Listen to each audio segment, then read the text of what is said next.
ನಮಸ್ಕಾರ. ಬೆಳಗ್ಗೆ ಆ, ಸಚಿವೆ ಲಕ್ಷ್ಮೀ ಹೆಬ್ಬಾಳ್ಕರ್ ಅವರು ಮತ್ತು ಎಲ್.ಸಿ. ಚಂದ್ರಶೇಖರ್ ಅವರು ಒಂದು ಕಾರಲ್ಲಿ ಬರ್ತಾ ಇರ್ಬೇಕಾದ್ರೆ ಬೆಳಗ್ಗೆ ಆಕ್ಸಿಡೆಂಟ್ ಆಯ್ತು.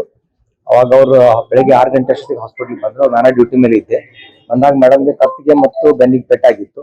ಸಿವಿಯರ್ ಪೇನ್ ಇರೋದ್ರಿಂದ ಅವ್ರಿಗೆ ನಾವು ಅಡ್ಮಿಟ್ ಮಾಡಿ ಆಂಟಿಬಯೋಟಿಕ್ಸ್ ಮತ್ತು ಪೇನ್ ಕಿಲ್ಲರ್ಸ್ ಕೊಟ್ಟು ಅವ್ರಿಗೆ ಪೇನ್ ಕಡಿಮೆ ಆದ್ಮೇಲೆ MRI ಮಾಡಿದ್ವಿ. MRI ಅಲ್ಲಿ L1 ಮತ್ತು L4 ಕಾಂಪ್ರೆಷನ್ ಫ್ರಾಕ್ಚರ್ ಇದೆ. ಕುತ್ತಿಗೆಯಲ್ಲಿ ಮತ್ತು C4 C5 ಸ್ವಲ್ಪ ಸಬ್ಡಕ್ಸೇಷನ್ ಇದೆ. ಅದಕ್ಕೆ ಮೇಡಮ್ ಟ್ರೀಟ್ಮೆಂಟ್ ನಾವು ಕೊಡ್ತಾ ಇದೀವಿ.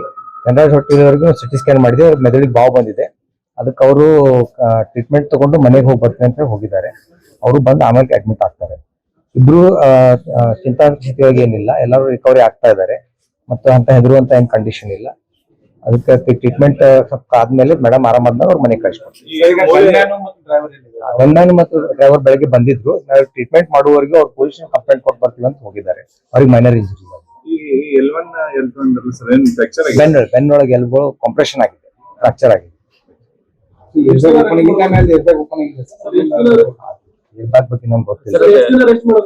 ಮೇಡಮ್ಗೆ 1 ಮಂತ್ ರೆಸ್ಟ್ ಇಲ್ಲ, ಆಪರೇಷನ್ ಅದೇನ್ ಬೇಕಾಗಿಲ್ಲ. ಮೇಡಮ್ 1 ಮಂತ್ ರೆಸ್ಟ್ ತಗೋಬೇಕಾಗ್ತೈತಿ. ಚಂದ್ರರಾಜ್ ಒಂದು 8 ಡೇಸ್ ರೆಸ್ಟ್ ತಗೋಬೇಕಾಗ್ತೈತಿ. If you like this video ಬೇಗ ಲೈಕ್ ಮಾಡಿ, ಕಾಮೆಂಟ್ ಮಾಡಿ, ಶೇರ್ ಮಾಡಿ ಹಾಗೂ ಯೋಯೋ ಟಿವಿ ಕನ್ನಡವನ್ನು ಸಬ್ಸ್ಕ್ರೈಬ್ ಮಾಡಿ.